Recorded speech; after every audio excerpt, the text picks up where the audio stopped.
Bienvenue à Saint-Michel Observatoire. Nous avons eu la chance il y a quelques années d'avoir la possibilité de racheter cette ancienne ferme. C'était une ferme comme on les faisait à l'époque dans les villages. Le projet c'était donc de réaliser 3 logements sociaux et également 2 commerces. On a été aidé par la DDT. C'est vrai que pour les petites communes comme la nôtre, des projets comme ça, c'est quand même des projets assez importants. Et sans l'aide de tous ces organismes, on ne pourrait pas les réaliser. Alors c'est vrai que la commune de Saint-Michel, c'est une commune qui est très recherchée. Il y a beaucoup de gens qui viennent, qui nous demandent ou d'achat de maisons, d'appartements, etc. Au niveau des commerces, vous savez, d'un village, c'est toujours délicat d'avoir des lieux dans le centre du village pour effectivement pouvoir créer ces commerces. Et effectivement, cet endroit était idéalement placé pour pouvoir le réaliser. Donc c'est ça, donc on aura 2 commerces qui vont être là installés dans le centre du village et ça va nous permettre également, donc, par ces 3 logements sociaux, de pouvoir également pouvoir accueillir des familles qui en font la demande pressante depuis pas mal de temps. Donc la DDT 04 a accompagné la commune de Saint-Michel dans son projet en intervenant à 3 niveaux. La particularité des Alpes de Haute-Provence au niveau de la direction départementale des territoires, c'est qu'on a un accompagnement vraiment proche des communes sur leur projet, sur ce type de projet. Donc tout d'abord, on apporte un conseil technique avec les retours d'expérience de ce qu'on peut faire dans les autres communes du département, ce qui nous permet d'aider la commune à construire son projet.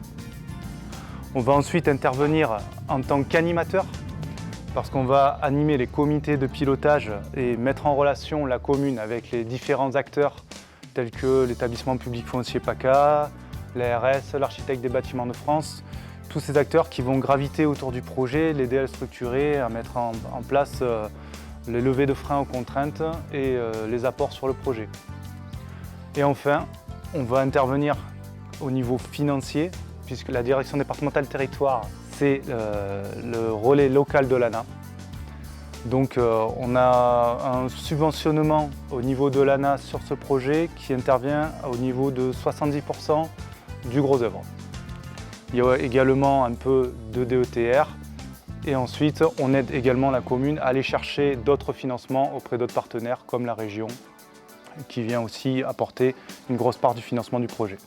Un autre aspect de l'accompagnement technique, c'est aussi la partie administrative, recherche, aide à la recherche de la commune sur ses bureaux d'études privés, sur ses entreprises. Ça passe par une relecture du cahier des charges qui va être produit par la mairie pour les aider à mieux calibrer le besoin, aussi à analyser un petit peu les appels d'offres d'un point de vue technique, toujours dans cet apport d'expertise de la DDT sur le sujet, ce qui a permis d'arriver aujourd'hui à des marchés qui ont été fructueux après plusieurs essais pour pouvoir mener à bien ce chantier.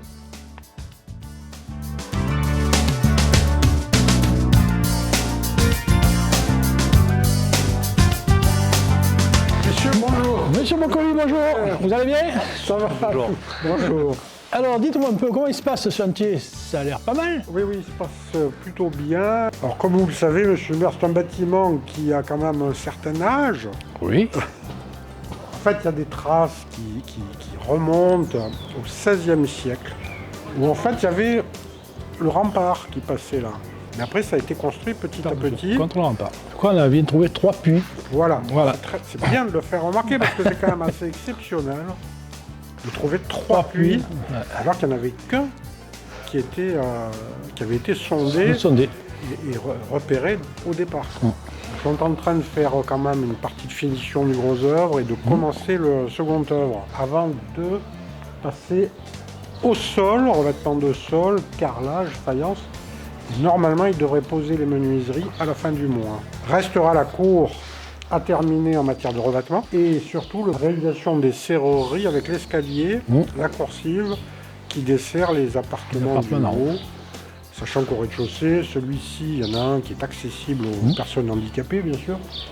Et les 2 futurs commerces, qui vont être livrés bruts, seront aussi accessibles handicapés, bien évidemment.